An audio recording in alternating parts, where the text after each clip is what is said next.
Okay, ninth standard. आज का topic equation of motion.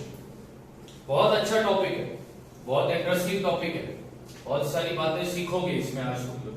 अगर सीखना है तो, नहीं सीखना है तो खाली सुन के जाओगे, बाकी तुम्हारी मर्जी। चलो देखते हैं इक्वेशन ऑफ मोशन। पहला ये तो पढ़ लेते हैं कि इक्वेशन ऑफ मोशन किसने बनाया और हमको पढ़ाया, और फिर हमको बोला कि अब तुम भी पढ़ाओ। न्यूटन नाम का व्यक्ति तो तुम लोगों ने सुना होगा। अजान हो रही है, अजान के बाद कंटिन्यू करूंगा। ओके, तो इक्वेशन ऑफ मोशन किसने बनाया? इक्वेशन ऑफ मोशन बनाया सर आइजैक न्यूटन।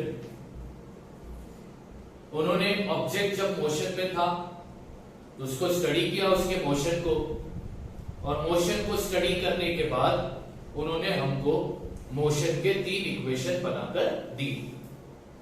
तो पहला क्वेश्चन, ये इक्वेशन ऑफ मोशन किसने बनाया या किसने दिया? Sir Isaac Newton. तो यहां पर मैंने स्टार्टिंग कुछ इस तरीके से किया था। Who has given the equation of motion? Equation of motion किसने बनाकर दिया? Sir Isaac Newton studied the motion of an object. Sir Isaac Newton ने ऑब्जेक्ट के मोशन को स्टडी किया, और ऑब्जेक्ट के मोशन को स्टडी करने के बाद उन्होंने 3 सेट ऑफ इक्वेशन बनाकर हमको दिए। चलो ये बात क्लियर हो गई कि इक्वेशन ऑफ मोशन बनाया किसने है। अब इक्वेशन ऑफ मोशन है क्या? What it is? Equation of motion क्या है, ये इंपॉर्टेंट है समझना। Equation of motion help us to find out the relation between various parameters that describe the motion. याद है जब मैंने ये चैप्टर स्टार्ट किया था तो फर्स्ट लेक्चर में जब मैंने मोशन का डेफिनेशन तुमको दिया था तो ये बात बताया था कि मोशन को डिस्क्राइब करने के लिए कुछ टर्म भी है, जैसे कि velocity, time, acceleration, distance, displacement. ये सारे टर्म्स मोशन को डिस्क्राइब करते हैं। ये सारे टर्म मोशन को डिस्क्राइब करने वाले पैरामीटर है, और इन पैरामीटर्स के बीच में रिलेशन फाइंड आउट करने के लिए सर आइजैक न्यूटन ने क्या बनाकर दिया? Equation of motion. क्या बोलता है? Equation of motion help us to find out the relation between various parameter. Equation of motion के जरिए हम क्या करेंगे? हम मोशन को डिस्क्राइब करने वाले जो पैरामीटर है, मोशन को डिस्क्राइब करने वाले जो पैरामीटर है, उनके बीच का रिलेशन फाइंड आउट कर सकते हैं। इसी वजह से इक्वेशन ऑफ मोशन बनाया गया। इक्वेशन ऑफ मोशन के जरिए तुमको क्या मिलेगा? इक्वेशन ऑफ मोशन के जरिए तुमको रिलेशन पता चलेगा। किस चीज के बीच का रिलेशन? मोशन को डिस्क्राइब करने वाले पैरामीटर के बीच का रिलेशन। ये अगर तुमको पता करना है तो तुम्हें क्या यूज करना पड़ेगा? Equation of motion. यहां पर मैंने लिखाया है कि कौन से पैरामीटर की बात कर रहा हूं मैं। यहां पर मैं पैरामीटर की बात कर रहा हूं वेलोसिटी, मैं डिस्टेंस, डिस्प्लेसमेंट, टाइम, एक्सीलरेशन। ये पैरामीटर है, ये पैरामीटर है जो किसको डिस्क्राइब करेंगे? मोशन को। और इन पैरामीटर के बीच का अगर तुम्हें रिलेशन फाइंड आउट करना है, तुम्हें वेलोसिटी और टाइम के बीच का रिलेशन फाइंड करना है, तुम्हें डिस्टेंस और एक्सीलरेशन के बीच में के रिलेशन फाइंड करना है, तो हम क्या यूज करेंगे? हम यूज करेंगे इक्वेशन ऑफ मोशन, जो सर आइजैक न्यूटन ने हमको बनाकर दिया था। अब ये तो क्लियर हो गया कि इक्वेशन ऑफ मोशन किसने बनाया और इक्वेशन ऑफ मोशन किस काम के लिए बनाया। क्लियर हुआ ना? इक्वेशन ऑफ मोशन किसने बनाया? आइजैक न्यूटन ने। किस काम के लिए बनाया? To find out the relation between the various parameter that describe the motion, and the parameters are velocity, distance, displacement, time and acceleration. और ये सारे टर्म हमने पढ़े हैं। हमने वेलोसिटी भी पढ़ लिया, डिस्टेंस भी पढ़ा, डिस्प्लेसमेंट भी पढ़ लिया, एक्सीलरेशन भी पढ़ लिया। Okay, now what are those 3 equation of motion? वो 3 इक्वेशन ऑफ मोशन कौन से हैं, ये तुमको याद रखना है। पहला इक्वेशन ऑफ मोशन है v is equal to u plus at। दूसरा इक्वेशन ऑफ मोशन है s is equal to ut plus half at square। तीसरा इक्वेशन ऑफ मोशन है v square is equal to u square plus 2as। These are the 3 equation of motion given by Sir Isaac Newton। तो sir Isaac Newton ने जो equation of motion बनाए हैं, कितने? उन्होंने 3 equation of motion हमको बनाकर दिए। वो 3 इक्वेशन ऑफ मोशन हमको याद रखना है। ये इक्वेशन ऑफ मोशन के जरिए तुम साइंस में सम को, न्यूमेरिकल्स को, प्रॉब्लम को सॉल्व कर पाओगे बहुत इजीली। अगर तुमने इन तीनों इक्वेशन ऑफ मोशन को समझ लिया, याद रख लिया, तो साइंस के इस चैप्टर नंबर 1 में जितने भी प्रॉब्लम है वो सारे प्रॉब्लम सॉल्व करना तुम्हारे लिए बाय हाथ का खेल होगा। पहला equation of motion v is equal to u plus at। दूसरा equation of motion s is equal to ut plus half at square। And third equation of motion is v square is equal to u square plus 2as। ठीक है, तो क्या क्या पढ़ा?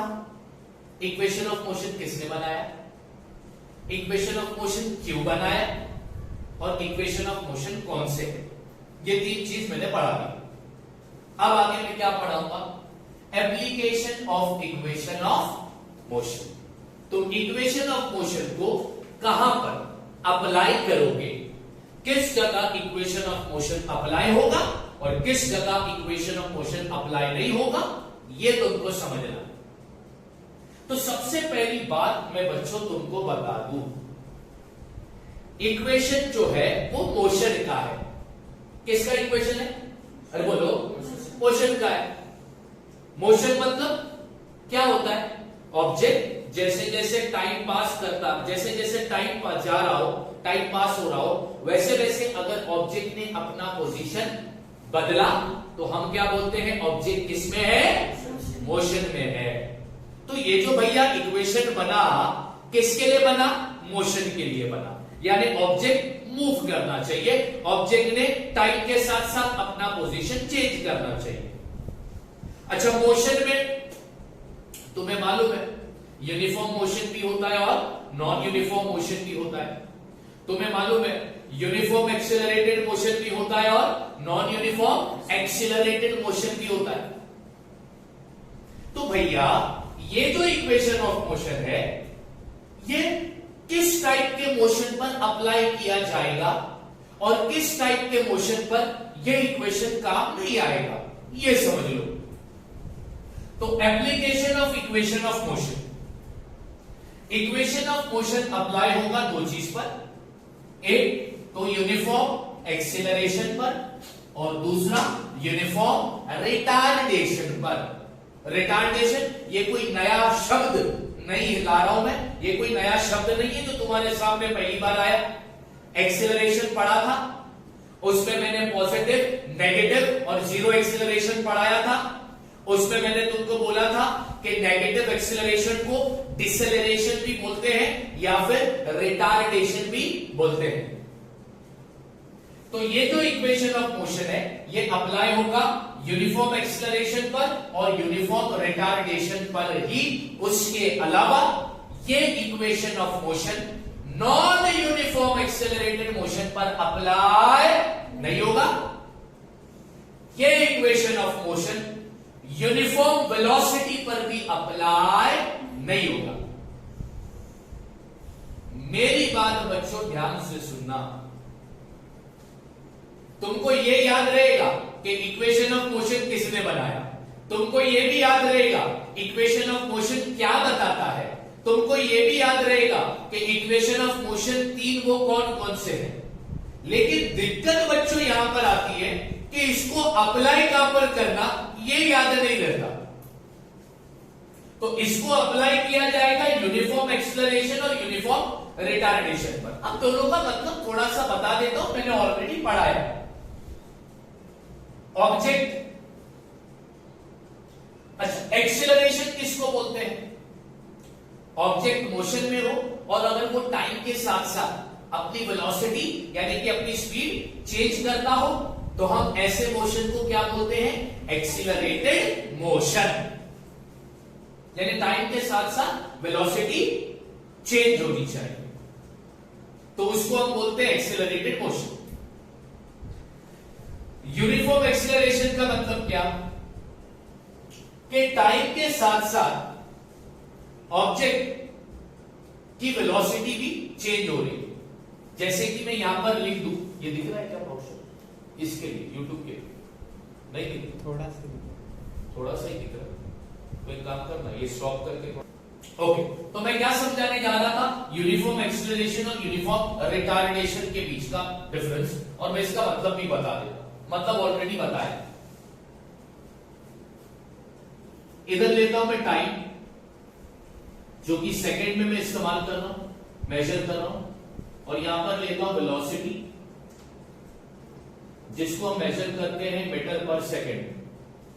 ठीक है, ये एग्जांपल दे रहा हूं।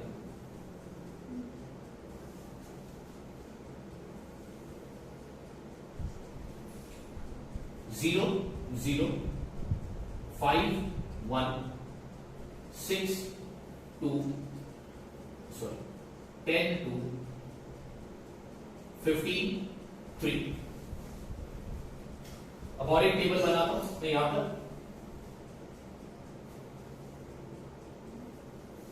टाइम सेकंड में ले रहा, वेलोसिटी मैं ले रहा हूं मीटर पर सेकंड में मेजर करेंगे इसको।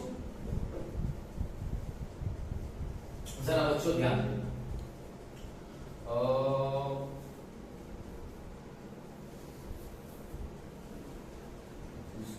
जीरो जीरो 5 3 10 2 और 15 1। अच्छा, ये जो मैंने टेबल बनाया टाइम वेलोसिटी का टेबल है, दोनों भी टेबल, दो टेबल मैंने बनाए टाइम वेलोसिटी के, दो टेबल बनाए हैं क्योंकि मुझे बताना है तुमको यूनिफॉर्म एक्सीलरेशन और यूनिफॉर्म रिटार्डेशन। ठीक है, अब ध्यान देना। सबसे पहला टाइम इंटरवल देख लो, 5 सेकंड का है, 5 सेकंड का है, 5 सेकंड का है। टाइम इंटरवल 5 सेकंड का है। ठीक, अब वेलोसिटी का डिफरेंस देख लो, 1 मीटर पर सेकंड, इधर भी 1 मीटर पर सेकंड, इधर भी 1 मीटर पर सेकंड। सबसे पहला मेरे को एक बात बता दो, क्या ये एक्सीलरेशन मोशन है या नहीं? तुम बोलोगे, गौर से देखना है, समझना है और बताना है कि क्या ये एक्सीलरेटेड मोशन है या नहीं। तुम बोलोगे सर बिल्कुल है। क्यों है? क्योंकि सर टाइम के साथ साथ वेलोसिटी क्या हो रही है? अरे क्या हो रही है? चेंज हो रही है। टाइम के साथ साथ वेलोसिटी चेंज हो रही है, बिल्कुल हो रही है। आंख है कि बटाटे हैं? आंख है ना, तो बताया करो मेरे को। ठीक है, टाइम के साथ साथ वेलोसिटी चेंज हो रही, मतलब ये एक्सीलरेटेड मोशन है। अच्छा, इतना ही नहीं, टेबल को और फोकस करो, टेबल पर आंख डाल दो, पूरी डूब जाओ उसमें। हाँ, अब तुम बोलोगे क्या सर लॉकडाउन चल रहा है, तुम्हें पढ़ाने की पढ़िए, हमको तो नहीं पढ़ना सर। भाई तुमको नहीं पढ़ना, लेकिन मेरे को तो पढ़ाना है, मैं तो मेरा काम कर दूं। ठीक है, बाकी तुम्हारी मर्जी, इंटरेस्ट लिया करो। ओके, टाइम इंटरवल सेम, तो यहां पर मैं लिखता हूं टाइम इंटरवल जो है वो 5 सेकेंड का है। अच्छा, वेलोसिटी भी जो चेंज हो रही है,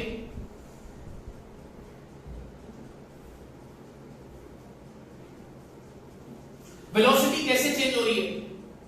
पहले 5 सेकंड में, ठीक है, वेलोसिटी 0 से 1 मीटर हो गई। ठीक है, दूसरे 5 सेकंड में फिर से वेलोसिटी 1 मीटर पर सेकंड से बढ़ी। तीसरे 5 सेकंड में भी फिर से वेलोसिटी 1 मीटर पर सेकेंड बढ़ी, तो यहां पर वेलोसिटी इंक्रीज हो रही है।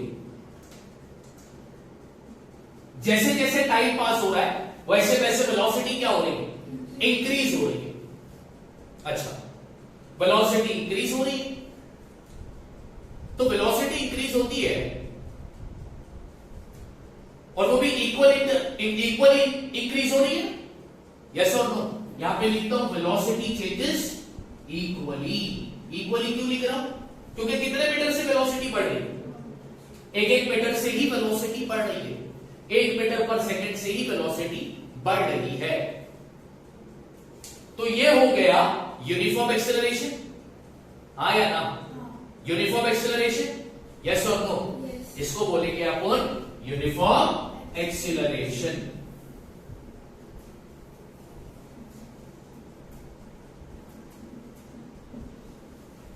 अगर ये समझे हो तो ये समझाने में भी मेरे को कोई दिक्कत नहीं आएगी।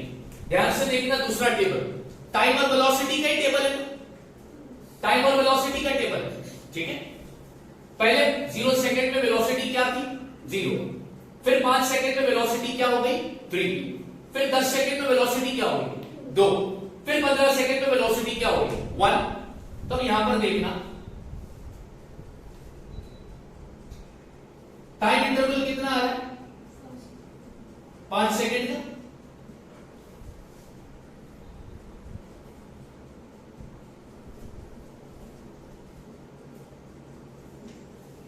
अच्छा, वेलोसिटी में भी डिफरेंस देख लो, वेलोसिटी में डिफरेंस देख लो।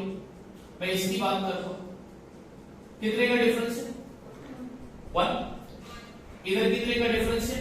1। ये सिर्फ टेबल जो मैं ले रहा हूं ये कोई प्रैक्टिकल टेबल नहीं है बच्चों, ये मुझे सिर्फ तुमको ना समझाना है यूनिफॉर्म एक्सीलरेशन और यूनिफॉर्म रिटार्डेशन, इसलिए मैंने सिर्फ ये टेबल बना कर लिया। मैं चाहिए तो यहां पर इसको थोड़ा और अच्छे से समझ लें, क्योंकि यहां पर 0 0 है तो तुम बोलोगे सर यहां पर डिफरेंस 3 का आ रहा है ना, यस और नो? इसलिए मैं इसको जरा और अच्छे से बता देता हूं, ध्यान देना। यहां पर मैं लेता हूं 24,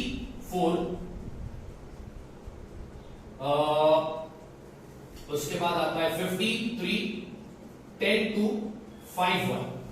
ओके, अब थोड़ा और समझ में आएगा ज्यादा। तो सबसे पहला टाइम इंटरवल तुम देखोगे तो 5 सेकंड का ही टाइम इंटरवल लिया है। अच्छा, यहां पर इसके और इसके बीच का डिफरेंस 1 मीटर पर सेकंड, इसके और इसके बीच का डिफरेंस 1 मीटर पर सेकंड, और इसके और इसके बीच का डिफरेंस भी 1 मीटर पर सेकंड। ओके, बोल बेटा क्या हुआ? हाँ बेटा बोल। ओके, अब बच्चों ये टेबल को जरा ध्यान देना, टेबल। तो यहां पर टाइम इंटरवल सेम आ रहा। अब यहां पर वेलोसिटी, सबसे पहले मेरे को बात बताओ, वेलोसिटी जैसे जैसे टाइम जा रहा है वैसे वैसे वेलोसिटी क्या होगी? कम हो रही, यस और नो? तो यहां पर वेलोसिटी डिक्रीज हो रही है।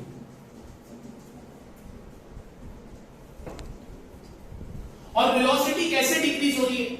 यूनिफॉर्म या अनयूनिफॉर्म? यूनिफॉर्म, इक्वली डिक्रीज हो रही है ना। हर 5 सेकंड में 1 मीटर से ही वेलोसिटी क्या हो रही है? डिक्रीज हो रही है। तो यहां पे लिखता हूं वेलोसिटी डिक्रीजेस यूनिफॉर्मली। अच्छा, जब मैंने एक्सेलरेशन पढ़ाया था तो पॉजिटिव और नेगेटिव एक्सेलरेशन बताया था। जब वेलोसिटी बढ़ती है तो पॉजिटिव एक्सेलरेशन, और जब वेलोसिटी घटती है तो नेगेटिव एक्सेलरेशन, और नेगेटिव एक्सेलरेशन को अपन रिटार्डेशन भी बोलते हैं। तो ये जो टेबल हो गया, ये टेबल हो गया तुम्हारा यूनिफॉर्म रिटार्डेशन का। यूनिफॉर्म एक्सेलरेशन, यूनिफॉर्म रिटार्डेशन, इन दो चीज पर ही इक्वेशन ऑफ मोशन अप्लाई होगा, इसके अलावा और कहीं पर भी अप्लाई नहीं होगा। इसलिए मैंने यहां पर लिखा है application of equation of motion.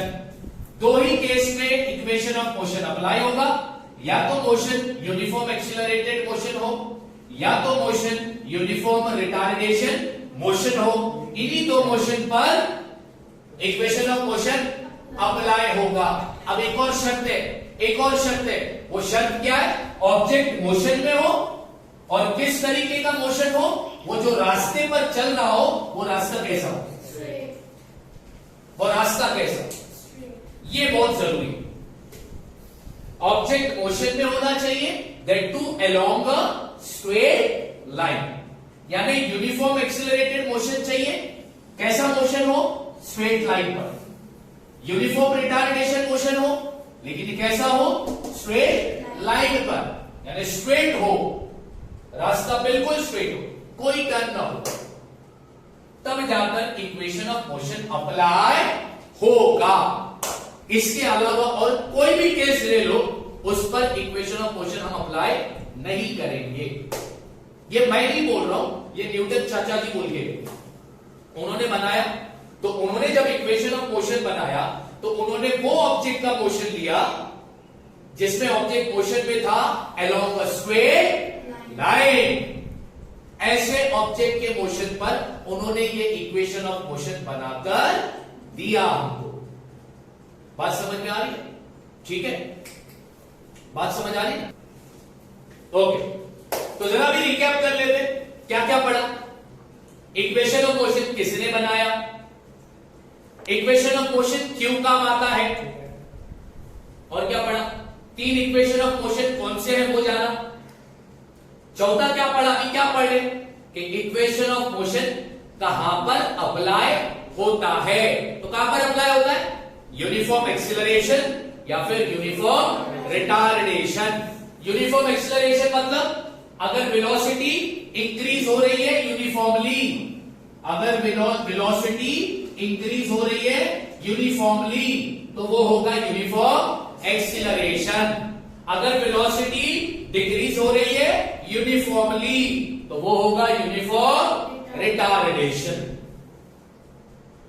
ठीक है, ये तो एग्जांपल दिल पे मत लेना, ये सिर्फ समझाने के लिए बताया है, वरना बोलोगे सर तुमने ये कैसा लिया, ये क्या नहीं। भाई नहीं, ये सिर्फ मुझे 2 टर्म समझाने थे, एक यूनिफॉर्म एक्सिलरेशन, एक यूनिफॉर्म रिटार्डेशन। इसलिए मैंने ये टेबल बनाया और तुमको समझाया। ओके, और ये भी हमने जाना कि ऑब्जेक्ट मोशन में हो that too along a straight line. Straight line में ऑब्जेक्ट मोशन में होना चाहिए भैया। ठीक है, okay, now the most important part पर आ जाता हूं। Remember when object is at rest, यानी मोशन से पहले, ऑब्जेक्ट मोशन स्टार्ट करने से पहले ऑब्जेक्ट रेस्ट पोजीशन पर होता है, रुका हुआ होता है। ठीक है, तो उसकी वो टाइम की इनिशियल वेलोसिटी कितनी होगी, 0। कितनी होगी, 0। मोशन से पहले, अब मैं यहां पे लूज मोशन की बात नहीं कर रहा हूं, हाँ, वरना तुम लोग बोलोगे ओहो मोशन में यानी कि लूज मोशन। ना भाई, ना ना ना ना ना, मेरे बच्चों तुम लोग बहुत दिमाग दौड़ा रहे हो। मेरा बेटा भी हंस रहा है, देखो वो 5 साल का फिजिक्स पढ़ने आया, 9th का। ओके, तो मोशन से पहले ऑब्जेक्ट रुका हुआ है तो उसकी इनिशियल वेलोसिटी क्या होगी, 0। अभी इसी रिलेटेड एक क्वेश्चन बनता है तुम लोगों के लिए, जिसके पास होगा वो दिमाग, जिसके पास होगा वो जवाब देगा, जिसके पास नहीं होगा वो जवाब नहीं दे पाएगा, वो सोचते ही रह जाएगा। क्वेश्चन है when object moves at a, देखो इधर मैंने आंसर भी लिखा, देखना मत, अपने दिमाग से सोचो और फिर जवाब दो। When object moves at a constant speed equation of motion does not apply. ये तो लॉजिकल बात है, हमको मालूम है। ऑब्जेक्ट अगर कांस्टेंट स्पीड से चल रहा है यानी उसकी वेलोसिटी चेंज नहीं हो रही है, ऑब्जेक्ट मोशन में, ठीक है, लेकिन उसकी वेलोसिटी चेंज नहीं हो रही, तो इस केस में इक्वेशन ऑफ मोशन अप्लाई नहीं होगा, क्योंकि हमको मालूम है कि इक्वेशन ऑफ मोशन सिर्फ 2 ही जगह अप्लाई होगा, यूनिफॉर्म एक्सीलरेशन, यूनिफॉर्म रिटार्डेशन। तो ऑब्जेक्ट अगर कांस्टेंट स्पीड पर चल रहा है यानी उसकी वेलोसिटी चेंज नहीं हो रही, तो वहां पर इक्वेशन ऑफ मोशन अप्लाई नहीं होगा। अब क्वेश्चन क्या है, क्यों नहीं होगा, व्हाई? एक्सीलरेशन नहीं होगा, वो तो मैंने पहले ही बताया, वेलोसिटी चेंज नहीं हो रही है मतलब एक्सीलरेशन नहीं होगा। आंसर सही है, लेकिन इसको फिजिक्स में इसका जवाब अगर तुमको देने बोलेंगे कोई, हाँ कोई प्रोफेसर टीचर ने तुमको इसका जवाब देने बोला और तुमने अगर ये आंसर दिया because there is no acceleration, तो वो तो मेरे को समझ में आ गया और वो प्रोफेसर को भी समझ में आएगा जो तुमसे सवाल पूछेगा। लेकिन इसका एक टर्म है, इसका टर्म क्या है, इसका आंसर नो एक्सेलरेशन नहीं बोलेंगे, हम क्या बोलेंगे, जीरो एक्सेलरेशन, क्योंकि वेलोसिटी चेंज नहीं हो रही है मतलब एक्सेलरेशन है ही नहीं।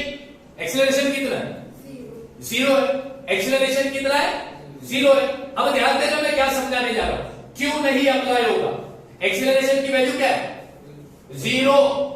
तो U stand for initial velocity, U stand for initial, तो इनिशियल वेलोसिटी कितनी होती है, जीरो होती है। A multiply by T, A कितना है, जीरो है। अभी मैं क्या बता रहा हूं कि जब ऑब्जेक्ट कांस्टेंट स्पीड पर होता है तो उस पर इक्वेशन ऑफ मोशन अप्लाई नहीं हो रहा। क्यों नहीं हो रहा है, उसकी वजह है कि एक्सेलरेशन कितना है, जीरो, वो समझा रहा हूं। अगर यहां पर ए की जगह पर जीरो आया तो zero multiply by T zero, you भी कितना है, जीरो, वेलोसिटी मिलेगी क्या, मिलेगी क्या, नहीं मिलेगी। तुम नहीं फाइंड करते वेलोसिटी, तुम फाइंड ही नहीं कर सकते वेलोसिटी। तुम्हें वेलोसिटी जानना है, तुम्हें वेलोसिटी जानना है उस ऑब्जेक्ट की जिसका मोशन स्ट्रेट लाइन पर तो है लेकिन उसकी वेलोसिटी चेंज नहीं हो रही है, उसकी वेलोसिटी चेंज नहीं हो रही है। ऐसे ऑब्जेक्ट के मोशन की तुमको जानने का क्या है, फाइनल वेलोसिटी, यानी तुमको v फाइंड करना है। क्या फाइंड करना है, v फाइंड करना है। तो तुम्हारे पास वैल्यू है, तुम्हारे को u मालूम है, u कितना है, जीरो। a कितना है, जीरो है। क्यों जीरो है, क्योंकि वेलोसिटी चेंज नहीं हो रही है। तो ये जीरो है, ये भी जीरो है। अब जीरो को टी से मल्टीप्लाई करोगे तो आंसर क्या आएगा, जीरो आएगा। तो जीरो प्लस जीरो कितना हो गया, क्या इक्वेशन ऑफ मोशन के जरिए तुम्हें वेलोसिटी पता चली, नहीं पता चली। इसका मतलब इक्वेशन ऑफ मोशन अप्लाई नहीं होगा, इक्वेशन ऑफ मोशन अप्लाई नहीं होगा। अब समझ में आया मैं क्या बोल रहा था कि जब ऑब्जेक्ट अपने कांस्टेंट स्पीड पे हो वो वेलोसिटी चेंज नहीं करता, तो ऐसे मोशन पर इक्वेशन ऑफ मोशन अप्लाई नहीं होगा। क्यों नहीं होगा, the answer is because acceleration is, क्योंकि हर जगह चाहे ये इक्वेशन लो या ये इक्वेशन लो, तुम्हें आंसर क्या आना है, जीरो ही आना है। तुम्हें आंसर क्या आना है, जीरो ही आना है। अभी जरा तुम्हारे टीचर की सिस्टर आई है, मेरे को परेशान कर रही है। ओके, तो बच्चों जो चीज समझाने जा रहा था वो चीज समझ में आई कि नहीं। When an object move at a constant speed, the equation of motion does not apply. Why? Because the acceleration is zero. वो बताया एक्सेलरेशन जीरो होगा। एक्सेलरेशन जीरो होने की वजह से हम इक्वेशन ऑफ मोशन अप्लाई नहीं कर सकते। I repeat my self one more time, one last time. Object की स्पीड कांस्टेंट है, यानी स्पीड में चेंजेस नहीं आ रहा। तुम्हें ऐसे ऑब्जेक्ट की फाइनल वेलोसिटी निकालनी है। क्या निकालनी है, फाइनल वेलोसिटी। और फाइनल वेलोसिटी को डिनोट किया जाता है कौन से लेटर से, फाइनल वेलोसिटी को डिनोट किया जाता है कौन से लेटर से, लेटर बी से। मेरा क्वेश्चन ध्यान से सुनो। ऑब्जेक्ट की स्पीड कांस्टेंट है, तुम्हारे पास टाइम दिया है 1 सेकेंड का, ठीक है। टाइम कितना दिया है, 1 सेकेंड का टाइम दिया है। ऑब्जेक्ट की स्पीड कांस्टेंट है, यानी उसकी स्पीड चेंज नहीं हो रही है। तुम्हें इसका फाइनल वेलोसिटी निकालना है। तो तुमने बोला अरे फाइनल वेलोसिटी जानना है ना, एक काम करते इक्वेशन ऑफ मोशन का इस्तेमाल करते हैं। तो इक्वेशन ऑफ मोशन में तुमने पहले इक्वेशन का इस्तेमाल करना की कोशिश की और तुमने किया भी सब। फर्स्ट इक्वेशन ऑफ मोशन बोलता है v is equal to U plus, तुमने क्या किया, ये इक्वेशन ऑफ मोशन लिखा और वैल्यू डालना शुरू की। u की जगह पर क्या डाल दिया, 0, क्योंकि इनिशियल वेलोसिटी कितनी होती है, 0, प्लस a डालेगी एक्सीलरेशन। अब स्पीड कांस्टेंट है तो एक्सीलरेशन कितना होगा, 0, टाइम डाला 1 सेकेंड तो 0 इंटू 1 0, u भी 0 है, 0 प्लस 0 हो गया 0। तो क्या तुमको फाइनल वेलोसिटी मिली, यानी क्या इक्वेशन ऑफ मोशन काम आया, नहीं आया। तो equation of motion constant speed पर भी काम नहीं आया। समझ में आ गई बात, यस और नो। उसके अलावा u इस फॉर इक्वेशन ऑफ मोशन में जो लेटर्स है वो एक बार बता देता हूं। u stand for initial velocity, अभी याद रखना। v stand for final velocity, s stand for distance या फिर displacement, s stand for distance या फिर displacement, t stand for time, a stand for acceleration. I repeat my self, मैंने आज क्या पढ़ाया, वॉट वी लर्न टूडे। अंग्रेजी भी बोल रहा हूं क्योंकि मेरे पास अंग्रेजन भी है, कुछ अंग्रेजी भी है अपने बच्चे, और कुछ मेरे जैसे देसी लोग हैं जो अपनी देसी भाषा पर अटल है। आज हमने क्या पढ़ा, हमने पढ़ा इक्वेशन ऑफ मोशन किसने दिया, सर आइजैक न्यूटन। क्यों दिया, मोशन को डिस्क्राइब करने वाले जो पैरामीटर है उनके बीच का रिलेशन फाइंड आउट करने के लिए उन्होंने इक्वेशन ऑफ मोशन बनाया। कौन से है वो equation of motion, 3 equation of motion है। पहला है v is equal to U plus A T, दूसरा है s is equal to U T plus half A T square, और तीसरा है v square is equal to U square plus 2as। चौथा तुमने पढ़ा application of equation of motion. Equation of motion कहां कहां पर अप्लाई होगा, यूनिफॉर्म एक्सीलरेशन पर और यूनिफॉर्म रिटार्डेशन पर। इक्वेशन ऑफ मोशन अप्लाई करने के लिए ऑब्जेक्ट मोशन में हो, that too along a straight line. फिर तुमने क्या पढ़ा कि ऑब्जेक्ट अगर कांस्टेंट स्पीड पर है तो उस पर इक्वेशन ऑफ मोशन अप्लाई नहीं होता है। उसका आंसर था बिकॉज द एक्सीलरेशन इज 0। फिर तुमने ये पढ़ा कि जो टर्म्स है, जो लेटर्स इस्तेमाल किए जैसे कि u, v, a, t, s, वो किस किस के लिए इस्तेमाल किए तुमने वो पढ़ा। और एट दी एंड तुमने ये जाना कि ऑब्जेक्ट मोशन से पहले रेस्ट पर होता है तो उसकी इनिशियल वेलोसिटी हमेशा क्या होगी, 0। वेलोसिटी इंक्रीज हो रही है यूनिफॉर्मली, यूनिफॉर्म एक्सीलरेशन।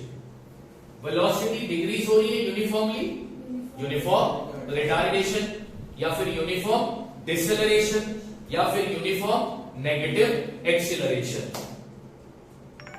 बात समझ आ गई, ठीक है। अब मैं तुमको पढ़ाऊंगा derivation of equation of motion. ये इक्वेशन ऑफ मोशन कैसे बने, कैसे डिराइव्ड हुए। डिराइव्ड का मतलब होता है मिलना, डिराइव्ड का मतलब होता है मिलना। तो आज सिर्फ मैं फर्स्ट इक्वेशन ऑफ मोशन का डेरिवेशन पढ़ाऊंगा और नेक्स्ट लेक्चर में मैं बचे कुचे 2 इक्वेशन ऑफ मोशन का डेरिवेशन पढ़ाऊंगा, ठीक है। उसके लिए मुझे ये बोर्ड रब करना होगा, मैं बोर्ड फटाफट रब कर रहा हूं। Okay, derivation of first equation of motion. पहला इक्वेशन ऑफ मोशन किस तरह डिराइव किया गया है, किस तरह बनाया गया है, वो पढ़ाने जा रहा हूं। फर्स्ट इक्वेशन ऑफ मोशन क्या है, v is equal to U plus A T. v stand for final velocity, u stand for initial velocity, a stand for acceleration, t stand for time. तो पहला इक्वेशन किस तरह बना, यहां पे लिखता हूं टू प्रूफ। अपने को पहला इक्वेशन बनाना है, v is equal to U plus A T. ये इक्वेशन बनाने के लिए हम क्या इस्तेमाल करेंगे? तो यहां पे लिखता हूं, वी नो दैट